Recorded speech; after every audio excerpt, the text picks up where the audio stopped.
Hello, Anastasia. How are you? I'm doing good, thanks. I'm doing good. I've been very much looking forward to this recording session all day. I was thinking the other day that 2 weeks goes by pretty fast because I feel like we did this just the other week, but it's been 2 weeks since the last podcast. It does go by fast, especially if you spend most of it watching tennis. This is true. So much has happened, as always. I think this is our running theme. We come on and we're like, so much has happened, but really, a lot has happened, but it's winding down. I have to say the WTA is already in their off season. So next week might be a little different when we come to you when it comes to talking about the actual tennis that's being played. But this is sort of the final stretch. This is the last bit of competition. The ATP are having their finals this week. We'll talk a little bit of that. Like there's a match happening right now as we record. So but what are we talking about in terms of tennis terms you need to know or tennis concepts you need to know today? Something we should have done in episode 1, which is how the scoring system works. You can't watch tennis if you don't know how the scoring works. So I deeply apologize to any listeners who've been listening to us the last 3 episodes and going, this is great. What's going on? Which actually, to be honest, is me on a daily basis about my life. So you have my sympathies. And, it's really funny that here we are, the 4th episode, and we're finally talking about scoring in tennis because tennis. It is actually one of the barriers to entry for a lot of people because I think you go in and a lot of sports fans or sports people are thinking in numerical terms and, you get into a tennis match and the first thing you hear is, love. And you're like, what's love? Love what? What are we supposed to love? So we're going to talk a little bit. Baby, don't hurt. Okay, let's not get into. We're going to get copyright claimed right away. You might need to edit this. Or leave it in anyway. Join us for our karaoke sessions next time. Maybe that'll be like a special, when we get to that size, it'll be sort of one of those special perks. It's like, would you like to hear Anastasia and Nick sing? The answer is no. You will want your money back. But yeah, this is going to be a chaos session, by the way. This will be a little bit of a chaos session, but it's fine. Scoring in tennis, how does it work? How do you score? How do you win a tennis match?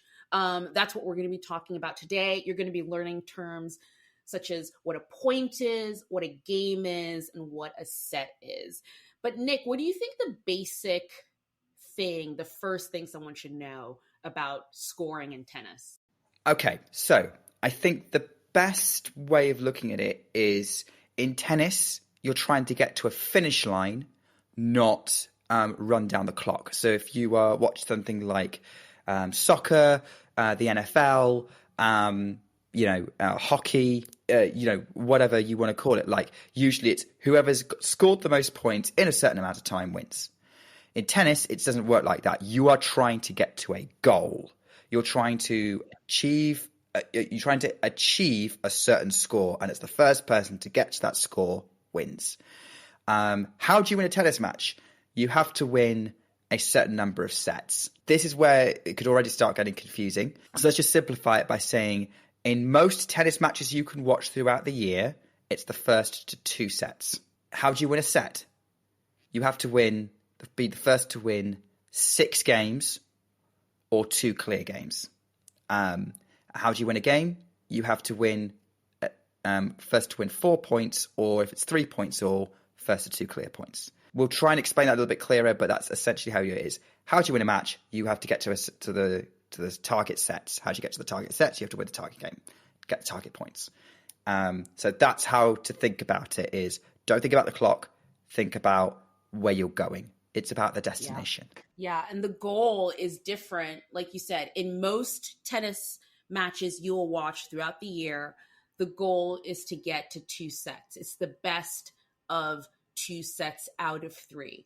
Where it gets tricky is when you get to the Grand Slams, which are, as we have described before, the big kahuna, the big tournaments of tennis, where it then gets a little tricky because it divides it between women's tennis and men's tennis. So in women's tennis, it's kind of easy. You're always trying to win the best of 3 sets. So the first person to get to 2 sets out of 3.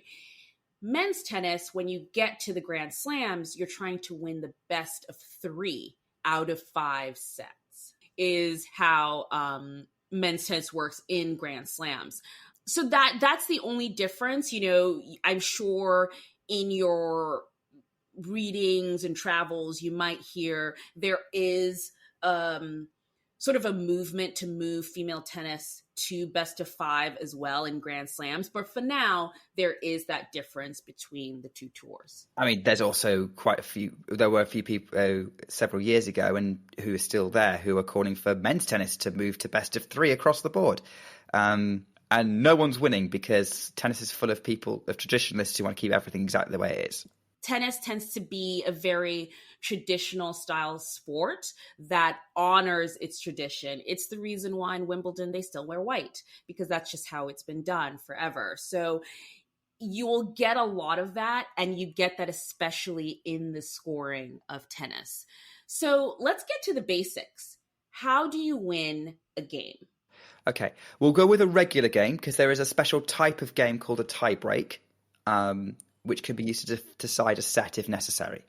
Or a regular game of tennis where the same person starts the point each time. It's the first person to win 4 points, unless they get to 3 points all, in which case then it's to 2 clear points. So basically it's like, okay, 3 all, okay, it's not deciding point, it's not 4-3.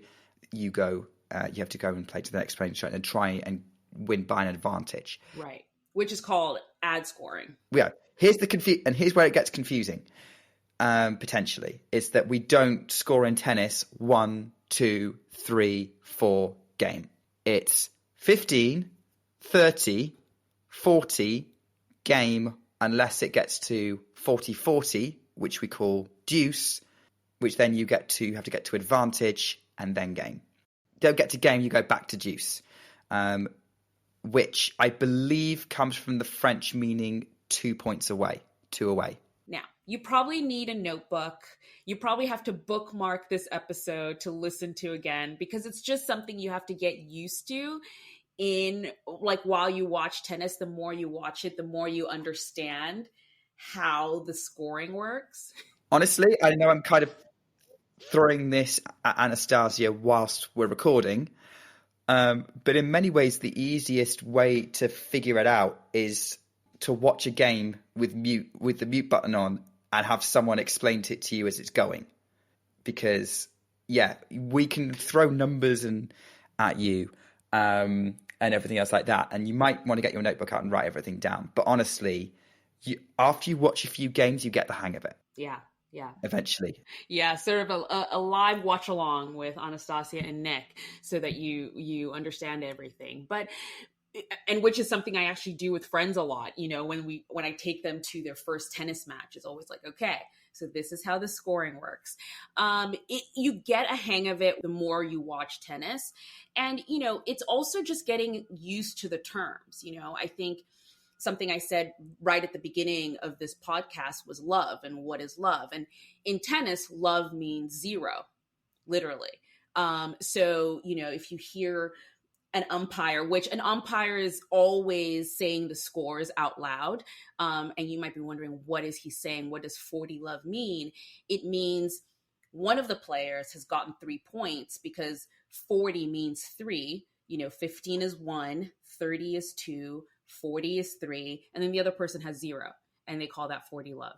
So it takes I have to say it took me a few watches to figure it out, but once you do, it becomes second hand to you.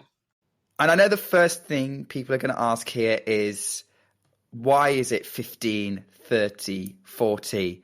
And I wish I could give you a straight answer on this, because I've heard several different explanations. The one that I first heard was it's to do with a clock. So 15 being quarter past, half past being 30, but then 45 they decided 45 was too complicated to say, so they just shortened it to 40.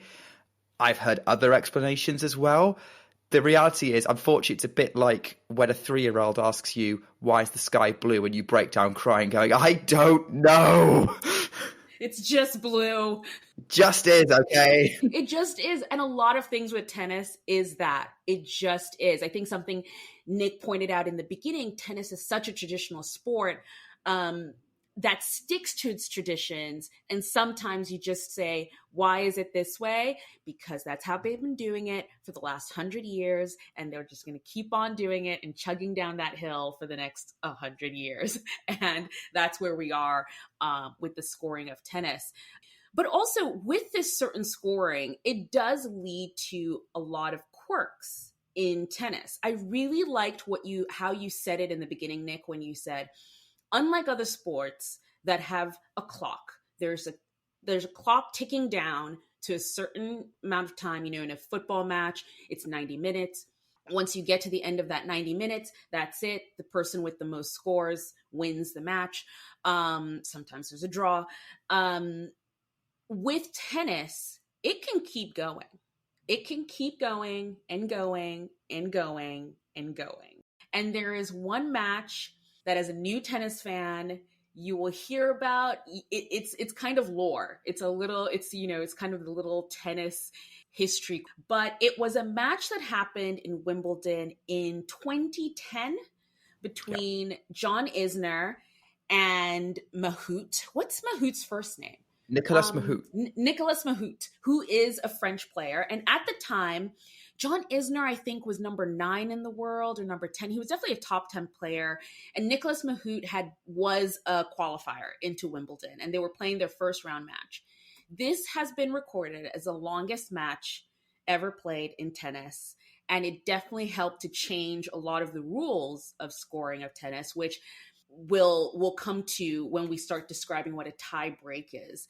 But the match between Isner and Mahut happened over 3 days and lasted over 11 hours. It was 11 hours and 5 minutes long. Something I always tell people about tennis players, they're some of the most extreme athletes. Yes. They're almost like marathon runners, because to have the endurance to play tennis for as long as they do. And so that match was a match that lasted over 3 days. But there's some other matches, like, for example, the Wimbledon match between Novak and Alcaraz, it just happened this year, was 4 hours long. There have been 5-hour-long matches this year as well. So matches can go on for a pretty long time, especially in the Grand Slams in the men's edition, where they're playing to 5 sets. But even some female tennis matches that go only 3 sets. I think Beatriz Haddad Maia, who's a Brazilian player, she's just known as well to have the longest 3-set matches around. So, well, not just her, but also the Spanish player Sara Sorribes Tormo. Oh, yes. They played against each other. Like, they both tend to drag their matches out. And they actually played this year at the French Open.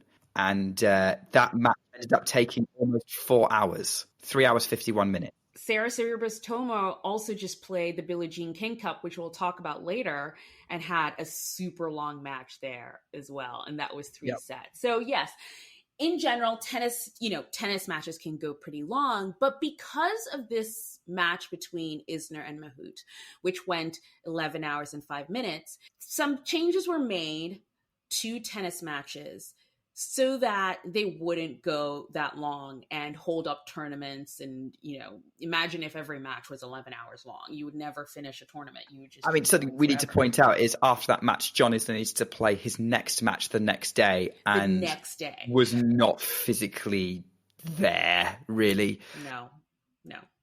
And at that point, it's not fair, and you're not getting a real tournament. So because of that and a lot of other things were changed. And you might be asking, wait, why did the match take 11 hours and 5 minutes? As we have described, in a tennis match, in order to win a set, you have to win by 2 games. Now, in that specific match, they just kept going. No one could get to that 2-game advantage.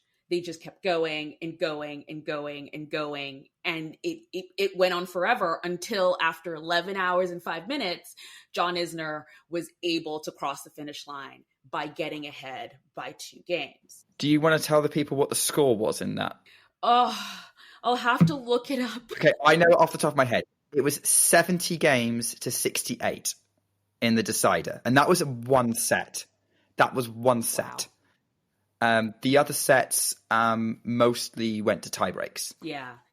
So because of that, things changed a little bit, and tiebreaks were introduced in a lot of tournaments, and including in Grand Slams, which were the last holdouts in that case. Can I clarify something there? Yes. So tiebreaks were already a thing in tennis.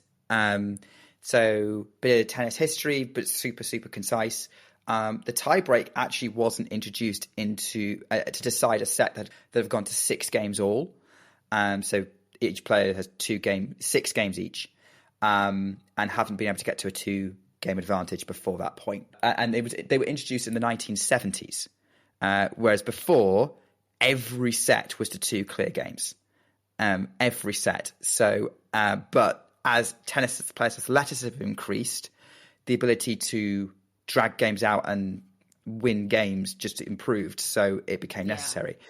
But part of tennis tradition was the deciding set, the final set in a Grand Slam, would be by the old way of deciding by 2 clear games. And it was after the Isner-Mahut match that the Grand Slams decided that, no, this is ridiculous. We now have to have tie breaks in a deciding set, basically a 5th set if we get that far.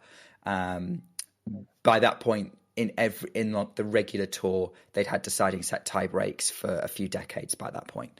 But yeah, just to kind of clarify that tie breaks are not a brand new idea. They're not that recent a phenomenon. They have been around for longer than Anastasia and I have been alive. Totally. And I mean, it's just the way they're being used now that has changed. And, to just sort of bring to the front how recent all this is all 4 Grand Slams didn't sort of get in line with each other until I think last year, or maybe the year before that, where now in every single Grand Slam, the last set goes into a tiebreak. And unlike matches that go to 3 sets in other tournaments, in Grand Slams, the final set goes, you have to win by 10 points or 2 after 10 points. Which we haven't really, that makes no sense to someone who doesn't know how a tiebreak works. We are getting ahead of ourselves a little bit here at some point. So apologies if you're not quite following at points. It's because we're trying to remember what it was like when we didn't know how the scoring system worked. This is, I think, actually the perfect example of how you learn these things. I think I'd been watching tennis for years before I got into a certain situation where I was watching a match and a tiebreak came up and I was like, wait, why isn't this normally just the regular 7? Why are we going to 10? Tennis a bit is like that. You can't learn everything in one day. You're not just going to wake up one day and be like, I know everything about tennis. And I think, in general, that's mostly everything. But tennis scoring, especially, we're talking about changes that happened last year. So you're constantly learning about the new things that are coming up. But first, let's describe what is a tiebreak. So a tiebreak, think of it as like a super game where, so normally a game of tennis, only one person serves. That is, they play the first shot in every point. Whereas at a tiebreak, they alternate every couple of points. And it's the first one to score 7 points or get 2 clear points. Because if they get to 6 points all, it's not a sudden death point. They have to keep going to be 2 clear points, which does create some drama There's been some tie breaks this year that have gone on for like well into the teens on both sides, and everyone's just on tenterhooks wondering who's actually going to win this game and win this set, because at this point, this is like, this decides the set. This could decide a match. This could, everything else like that. That's why often tie breaks are some of the most fun parts about tennis. What Anastasia was describing earlier about 10 points is what we call a deciding set tiebreak, or used to be called a champions tiebreak, where typically this is played as kind of like the decider at 6 games all after a set that's like a third set or a fifth set, or even instead of a set in doubles sometimes. And that instead of being the first one to get 7 points, it's the first one to get to 10 points. Again, if it's 9 points all, it becomes 2 clear points. I think that's kind of the, again, simplified version of it. You need to just think about your target, first one to get there. But if your opponent's right behind you, you need to eke out the gap to be declared a winner. It's a bit like if you're doing a race, like a running race, like like say you have a friend, you do a 100-meter sprint. Imagine having to be able to go the next. If you win by like 0.5 seconds, you need to do another 10 meters to make sure you win by a second. It's a bit like that. Yeah. So it's like a certain amount of. I really love what you said about the whole timing thing, because it really is an easy way to break it down, the difference between the scoring in tennis and most other sports. It's not about doing something within a certain amount of time. It's hitting a target and getting to, however long it takes to get there, you just have to get there. And that's why tennis matches can be an hour and a half long, and then they can be 4 hours long. And which we'll come to discuss at some other point when we start discussing how long tennis matches go. Which we kind of did a little bit, to be honest. Yeah, we did. But it's a constant discussion and a constant worry. Well, you have tournaments like, for example, the Australian Open that just added a day to their calendar to help with the length of matches. But yeah, I'd say typically an easy win is in an hour or less. A straightforward but tough win would be an hour and a half. If you're hitting the 2-hour mark, it's a competitive match. But yeah. So before we move on to the tennis of what's been happening in the last 2 weeks, just a few little terms that could help you kind of understand what's going on as well in the scoring of a tennis match. So there's something called a double fault. What is a double fault? A double fault. So in order to start a match, you have to make a good serve, one that is in. And what is a serve that's in? In order for a serve to be good, the server has to hit the ball into the service box diagonally across from where they're serving from. So if I'm serving from the right side, my ball has to hit the service box on the left side across the other side of the net. If the ball is out, so it's not in the service box or just flies out or anything like that, you are allowed to get a second serve. So it's basically what it is a second chance at your serve. If you fail that second chance at your serve, you lose a point.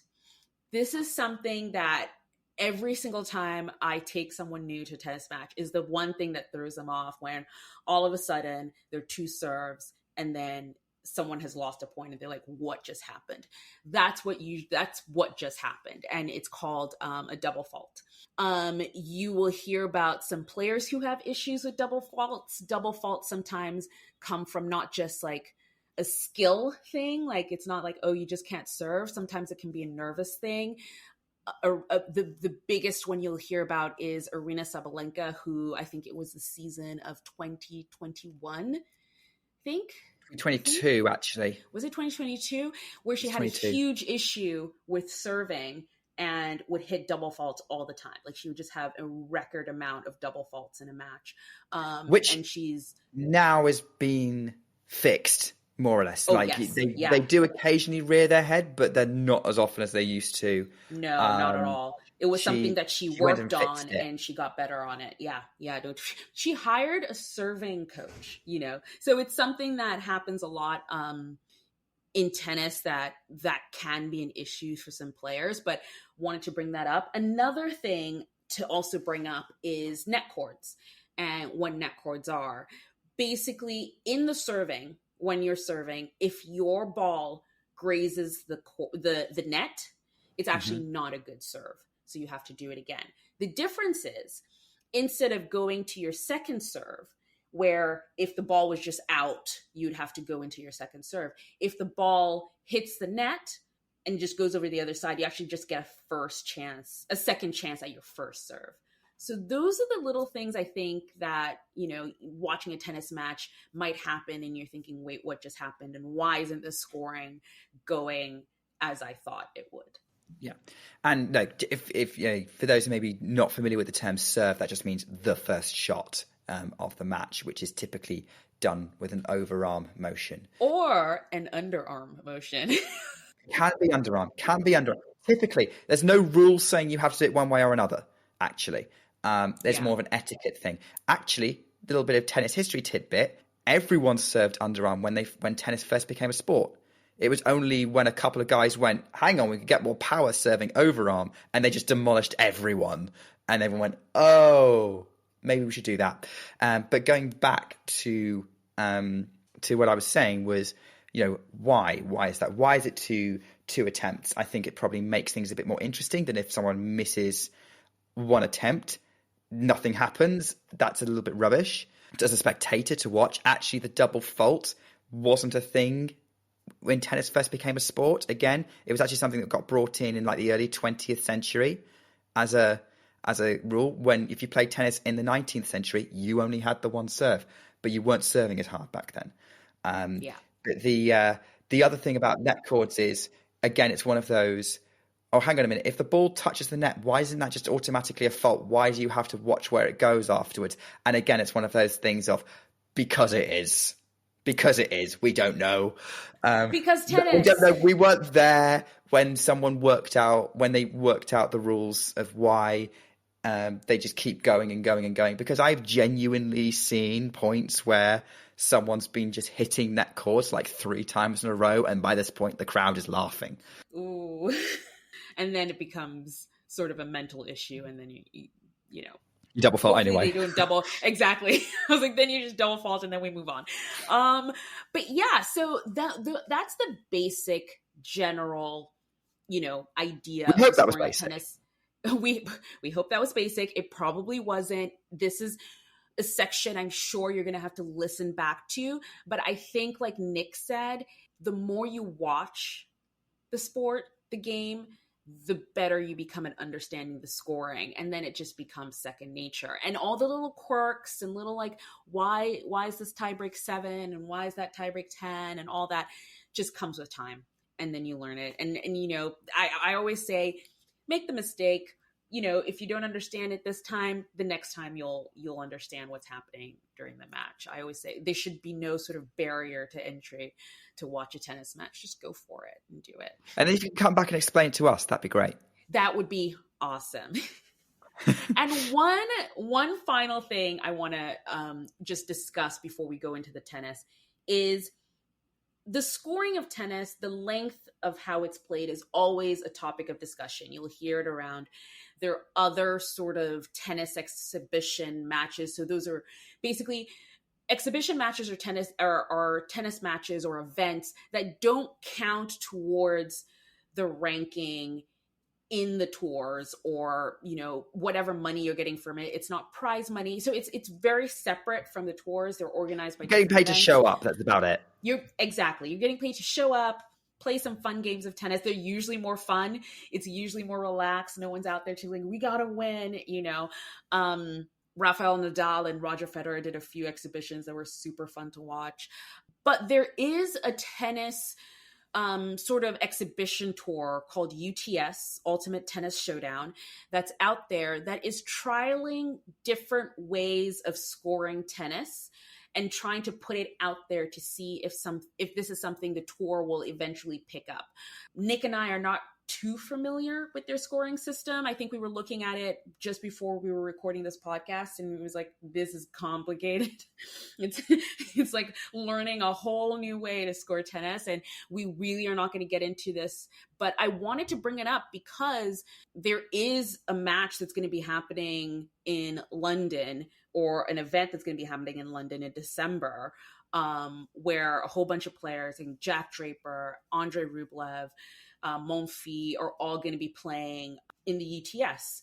And if you are a listener who wants to go, I think you should definitely go check it out. But just know that, you can't go to that event and be like, well, but Nick and Anastasia said 40 love. There's no 40 love here. The scoring system at UTS is completely different. Don't go and say, like, we cannot help you there. We literally looked at it and went, we're literally learning about this 5 minutes before we start recording. And I'm looking at this now and going, we just spent half an hour explaining regular tennis. If you want to know what actually happened on court this last 2 weeks, there's no way we're going to have time to go into this. But if you want to explore, go for it. But don't expect that to be how tennis is normally. It's definitely just something fun to watch, and also just to keep an eye on, because who knows, maybe some of those scoring methods will trickle down towards the tours, as things usually do over time. So we will see. Let's talk about the tennis that happened over the last 2 weeks, because I sound like a broken record. A lot happened. A lot happened. Let's start with the WTA. Because the WTA was fun. A lot of fun stuff happened on the WTA. Well, I certainly think so. And also, there's probably less of it that happened in comparison. So I only have 2 tournaments to talk about for the WTA this week. This episode.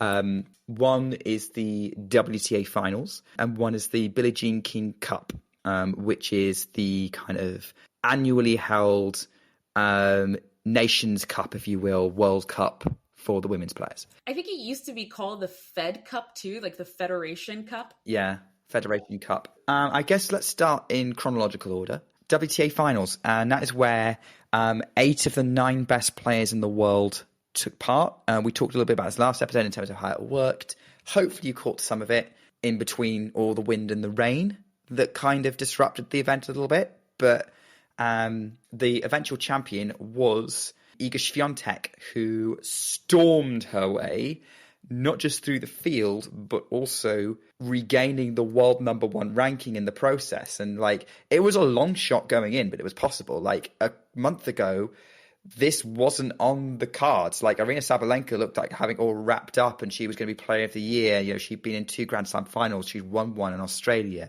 Iga hadn't had as impressive for this year as she did the previous year on paper, if you dig into the stats, you might see a different story there. But then Iga just stormed her way through. She basically, she didn't drop a set. She didn't lose a set all tournament. She dominated pretty much every set she played, apart from one against Coco Gauff and one against Marketa Vondroushova. And she even had a showdown with Sabalenka in the semi-finals, and that was a very highly anticipated match. We weren't sure, because that was literally potentially going to decide the fate of which one of them was going to be world number 1 at the end of it. And that ended up having a lot of hype. And Iga was like, nah, it's mine. She's like, I got it. It's mine. It's mine. Nah, it's no question here. She took it, and she is the season-ending champion, world number 1, has won more titles this year than any other woman on tour. And it's been an interesting journey for her this year of figuring out what it means to be the tour's leading player and the one that everyone's been trying to catch. And this tournament has showed that she's adjusted to that pretty well. No, she has. I have to say, I need to bring up Jessica Pegula in these WTA finals. Jessica Pegula was also one of the top 8 playing in the finals. And just to illustrate, I think also how dominant of a win this was for Iga, Jessica Pegula and Iga were on different sides of the draw. And on Jessica Pegula's side of the draw, I mean, she was crushing it. This was, I think, a Jessica Pegula I had not seen in ever. She was super aggressive. She didn't drop a set either. All of her matches were very, very, she was the clear winner. She was playing so well. I think, Nick brought up a little bit of the rain and the wind that everyone was dealing with. Jessica dealt with it so well. I think her game adapted to it the best. And then she goes to meet, Iga in the finals, which at the time, I think Nick was thinking it. I was definitely thinking it. This was going to be a little bit of a battle because both players had been on their sides of the draw, just crushing it towards the final. And then they met in the final and Iga won 6-love, 6-1. 6-1, 6-love, I think. No, 6-love, 6-1. Yeah. Yeah. I can't remember which way round it was. Either way, a bagel and a breadstick. She lost one game from someone who had been so dominant on her side of the draw, was coming in some of the best form. And yes, I think in the finals, Jessica Pegula, which was really funny because Jessica had been playing through a lot of rain and wind throughout the whole thing. And then on the final day, it was like sunny and like calm and nice, perfect tennis playing weather.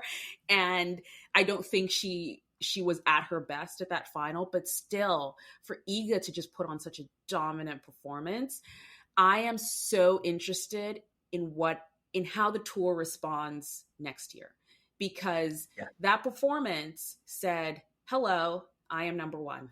Yeah, it really did. Try and beat me. Feel sorry for Jess because in any other tournament, she was on her way to a big win. She beat Arina Sabalenka. She beat Elena Rybakina. She beat Coco Gauff. 3 of the 4 players of the year. She played the 4 best players in the world, the 4 top-ranked players in the world, back to back to back to back. No one else in women's tennis history has done that in a tournament before, and she beat 3 of them. She is an unheralded player.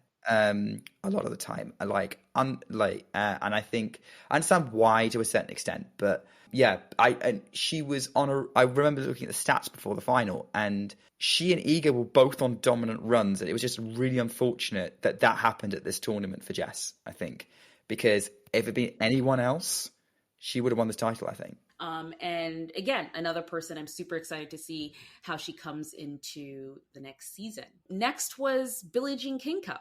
Right? Billie Jean King Cup, yes. So this was an interesting one. So there were 12 teams competing in Seville in Spain for the title of Best Nation in the Tennis World and the women's side.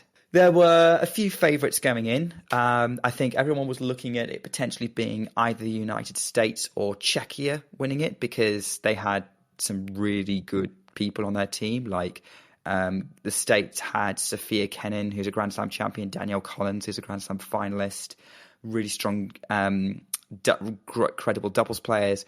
The Czechs were literally full of Grand Slam champions. They were all Grand Slam champions on that team in singles and doubles. That team should not have lost, but it did because it got beaten by Canada in the semi-finals, who then went on to win the whole thing by beating Italy in the final. Pretty much spearheaded by Leylah Fernandez, or Leylah Annie Fernandez, as she goes by, but I tend to just call her Leylah, who basically won all of her matches in singles and doubles. She played a lot of tennis this week, including a long one that almost went 3 hours, despite the fact it was 2 sets with Sara Sorribes Tormo in a tie against Spain. But yeah, that she was playing some of the best tennis of her life, and I would highly encourage anyone listening to this, go and watch highlights of Leylah Fernandez, especially when she was playing at the US Open in 2021, because oh my word, watching her play and like get enthusiastic and excited, and she wants everyone on board for the journey, and she gets fired up. Super fired up. She's not the biggest hitter in the world, but she's great at redirecting other players' power. And by the way, she's also not the tallest player either. I think she's what, 5 she's foot? 5'5". 5'5". Yeah. She's 5'5". She's just a little ball of energy. 5'6". And Nick is right. Oh, she's 5'6". just go watch any replay match of Layla from Billie Jean King Cup for sure. Also, her US Open run in 2021. But her enthusiasm, when I tell you Canada was not it wasn't in the cards. I think when the finals came up for Billie Jean King Cup, everyone was like, it's either United States or it's Czechia. There was no other option. There was no other conversation. That was it. And everyone would be like, oh yes, and then there's Canada. And Layla's playing for Canada. And that was it. I think two teams came up out from the ashes, or they were the phoenix rising in Canada and in Italy, actually, because I don't think people really expected Italy, who was led by Jasmine Polini, Trevisan. Who else was on that team? I can't really think. They were the main two players, I think. They were the main two players, and I don't think people really expected those two teams to be the finalist. And I don't think anyone really expected Canada to pull through. But I think Layla, with her enthusiasm and her just gumption, got that team through. She was not going to lose. I love it when she's in that mode. She's so good to watch. Honestly, I will just basically say, if Leylah Fernandez is on in a tennis match, you drop everything and you watch and you go on the journey. By the way, it wasn't just Layla doing amazing things as well. Obviously, her doubles partner, Gabriela Dabrowski, is a very, very accomplished doubles player.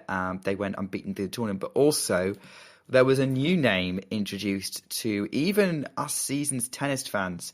18-year-old Marina Stakusic, who was also on the Canadian team, hadn't played Billie Jean King Cup before, is ranked 258 in the world. Like, we haven't even seen her play a Grand Slam yet, not just because of her age, but because of her ranking. And she only lost one match in the entire tournament, and that was to Barbora Krejcikova, who is a Grand Slam champion. Canada won the final against Italy undefeated. Stakusic went in there, an 18-year-old, very little experience of such a big stage. And she was playing against Martina Trevisan, who's won some big matches in her career. She's been to a Grand Slam semi-final. She did very well at the United Cup, which is another team event for Italy early in the year. She was kind of their team leader at that point. Everything you should say, Trevisan should win that one, just based on experience, on ranking, on everything. And Stakusic won it. Stakusic won the opening tussle, took over, didn't look back. And yeah, I think that's a name you need to keep an eye on. Yeah. Do you ever use the term clutch? Yes. She was a clutch player. She was someone who, when she was needed, when she was called upon, she delivered. Because again, just like I said in the beginning, in terms of, everyone was expecting this to be sort of a USA Czechia battle kind of thing. No one saw her coming out of that Trevisan match, and she won it in straight sets, So she's definitely one to watch. It's kind of a bummer when, I think Billie Jean King Cup for the WTA and Davis Cup, which is the ATP equivalent, it tends to bring up these players who don't usually play on tour. They play on the ITF, and they come and they just light up at these group events for their countries. And it's really hard for them to transition into the tour simply because of ranking. Ranking is something we discussed last episode, and your ranking is what helps you get into tournaments. And I really don't know what her ranking is at the moment, but it's not 258. Yeah, so 258. Does that even get you into qualifying for Grand Slams? Yeah, it doesn't. So just short. Yeah, so it's really tough. I really hope she can, play some sort of lower level events, I think for the WTA, like 125s or something like that, to up her ranking so she can get into the main tour. It wouldn't surprise me if a Grand Slam gave her a wild card into qualifying, or even a wild card in general. She'd definitely get a wild card into Toronto next year for the 1000 event that's going to happen in there. I'm pretty confident in that if she's fully fit. So yeah, that's a name to keep an eye out, and we will definitely always give you names to keep an eye out for. Another name that's worth keeping out for, kind of made himself reminded us he was there on the ATP tour this week in Sofia, which was Jack Draper, who made a run to the final there. And Anastasia, you could tell us a little about it because he didn't win the tournament. That ends up being won by a veteran Frenchman who seems to have decided to play his best tennis at 35, not 25. Age ain't nothing but a number, as they say. But so we had a few events happening on the ATP side. One of them, the first one we'll talk about, is Sofia, which is a 250 event, and was won by Adrian Manarino, a Frenchman. I said last week it was the best week to be a Frenchman because the two tournaments that were on were won by Frenchmen. But Adrian Manarino is someone who has been on tour for a very, very long time. He is 35. He's been around. I think his career high ranking before this week was 22 in the world. He had, before this year, in his entire career before, only won 2 tournaments. So he only had 2 titles. And this year decided to have the best year of his career. I think so the Sofia title is it's his 5th title. It's his 5th title ever. So he won 3 titles this year, which is more than he's ever won before. Is he someone to look out for? Yes. I think Tiafoe at the US Open called him tricky. So he's definitely someone who I think on the men's tour, people don't really like to come across. He's a left-hander. He strings his racket very loosely. He's a very interesting watch, I would say. I don't think he's someone who you can sort of pinpoint what his patterns are. So he tends to just be a very interesting watch in general. So I would keep an eye on him for sure next season to see if he can continue this sort of renaissance. I know, renaissance for a Frenchman, but yes. I thought renaissance was Italian. I'm going to stick with French. Okay. I'm going to say, we'll just assume Anastasia is more cultured here.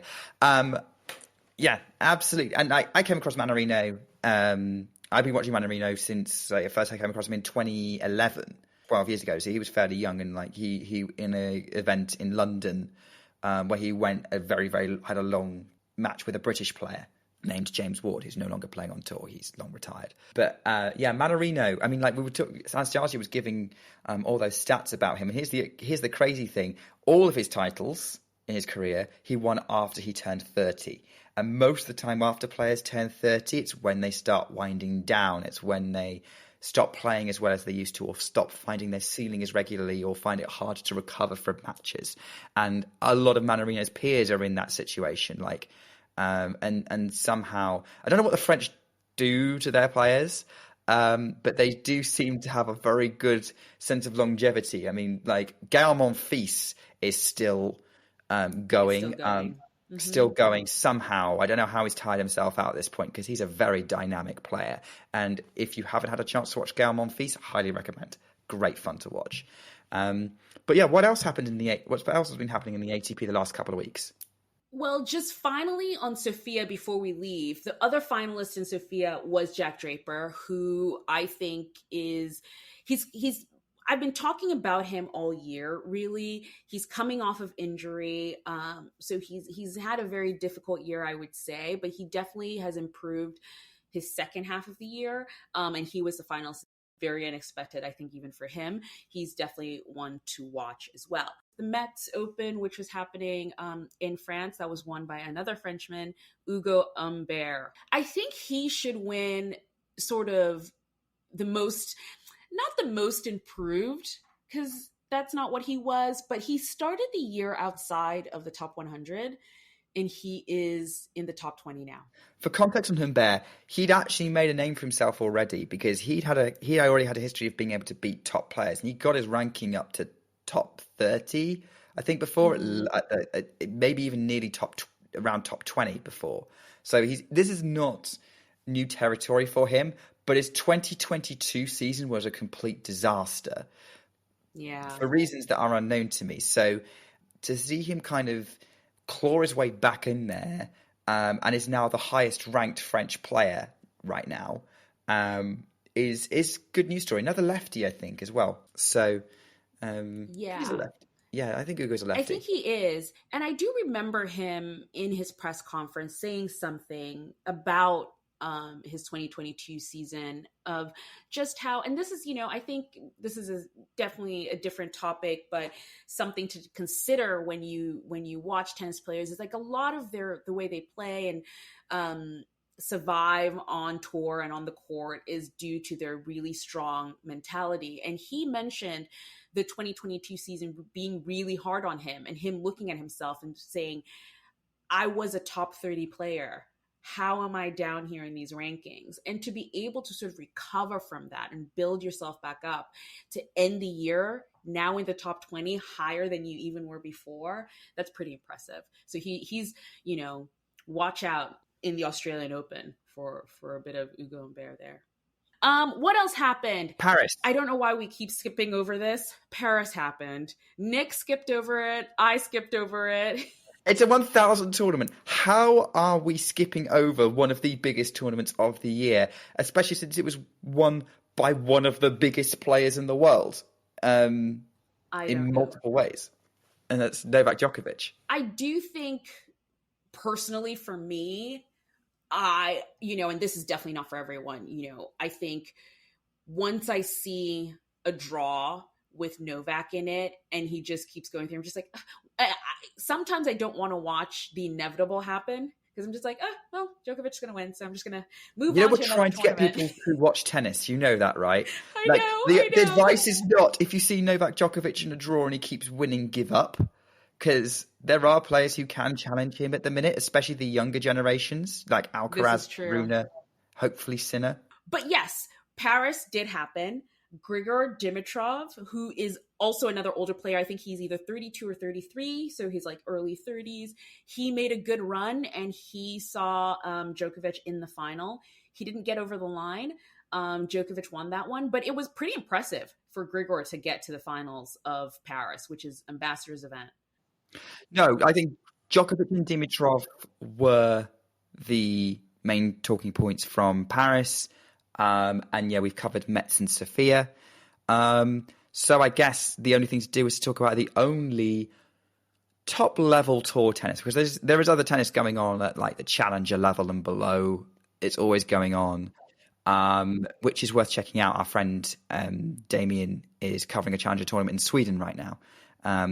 But yeah, it's the ATP's turn to have their finals, to have their season finale, which, as of recording, is already underway. We're recording on Monday, the 13th of November.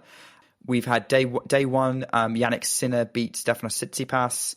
Djokovic beat Holger Rune in a tight 3-set match. In the opening evening session. This is taking place in Turin, by the way, so obviously Sinner's got home fans. The Carota boys are there. The easiest tournament for them to get to. Earlier this afternoon, Carlos Alcaraz lost from a set-up against Alexander Zverev, and Daniel Medvedev and Andrei Rublev are playing as we speak. I've kind of named all 8 players by doing that who are taking part. Anastasia, do you have a preview for us? Unfortunately, I'm not as good as Nick. If everyone remembers Nick's rundown of the WTA Final 8, it was like him listing Marvel superheroes. It was actually pretty great. But no, I don't. That was pretty much all I got. The 8 top players that are playing in the ATP Finals this year, you've got Novak, Djokovic, Carlos Alcaraz, Daniil Medvedev, Holger Rune, Yannick Sinner, Alexander Zverev, Stefanos Tsitsipas, and Andrei Rublev. I got all 8. I did it. Those are the 8 players playing. I do think just pretty much mirroring the WTA, I think that this were the top 8 players this year. I remember looking at the draw and thinking, well, could someone else? And I just don't think any other player got to the level that these did this year. And I think it's a deserving top 8. It's going to be some really tough matches, as we've already seen someone like Alcaraz, who, yes, he's not exactly in the best form at the moment, but he still lost to Alexander Zverev. It's going to be some really tough matches. someone to look out for and see how they play in Turin is Sinner. It is his home tournament. He's coming in some really good form. He's won a couple of tournaments after the US Open. So he's definitely someone who's been performing really well indoors, which the ATP finals this year is indoors. As it usually always is, really. Yeah, it always is, unless it's playing in a really warm country. Yeah. But yeah, so that's the ATP finals. I think we'll give our final kind of review and everything and when we talk to you again in 2 weeks, but it's definitely going on right now. So if you're listening to this on a Tuesday morning when it goes out, I think Sinner and Novak are playing on Tuesday. That'll be really exciting, must-watch TV. Who else is playing on Tuesday? I think it's going to be Holga and Tsitsipas. Yeah, so for those, so the way it works is they're splitting everything into afternoon and evening sessions. So one doubles match, one singles match, because obviously the top 8 doubles teams in the world are also taking part. So the afternoon match tomorrow, Tuesday, is going to be Tsitsipas versus Rune. And then the evening match, Turin time, is going to be Djokovic versus Sinner. We've got an exciting week ahead. We do. We have a week of ATP finals. The WTA is an off season, so they are done for the year. Yeah, unless you want to find a lower level stream for like an ITF event or a 125k Challenger event. That's it. The main tour WTA is done until the first week of January, when they will start up with the United Cup and a WTA 500 in Brisbane, Australia, because they will be in the Australian swing heading into the first Grand Slam of the season, the first Grand Slam we will cover as a podcast. Yes. But so I'm excited for that. I'm excited for that too.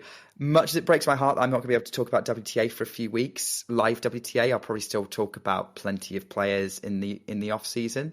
You know, there's still about a month's worth of top level men's tennis to look forward to. Yeah, so we have the ATP finals, which is going on right now and will be done on Sunday.